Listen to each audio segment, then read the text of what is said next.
Thank you very much. Okay, I've just... Oh dear God, what's happening here? Oh, no. Oh dear, yes. I'm the bluegrass equivalent of the Who. Everything's fine until I take to the stage and then I trash it all.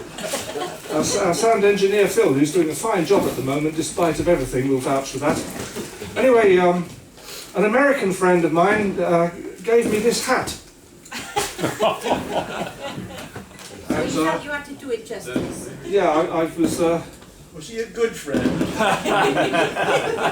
Oh yes. She was American. She wasn't American, she's from Kentucky. There's a couple of things here. First of all, what do you play when you're wearing a hat like this? And the other thing is that it has been said before that why do you bluegrass guitar players stand so still while you're playing? And I mean, a case in point is, if you like, Tony Rice himself, who his maximum amount of choreography is the raising of one eyebrow towards the guy who's actually going to play next. And if you're not watching him closely, you'll miss it, you know. And there's some footage on YouTube there of the guy who missed the break, and it just carried on one chord for ages and ages and ages until he realised the eyebrow was cocked, and oh gosh, off we go then.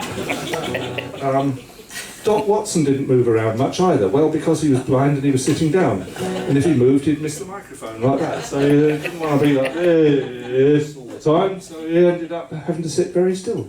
And I think the other thing with me is certainly the business of multitasking. It's hard enough playing guitar, let alone trying to put everything into it.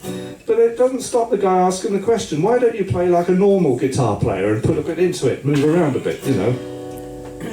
So anyway, with the combination of the hat and the need for some sort of moving around a bit, I'm going to play you a version of Under the Double Eagle. Thank you.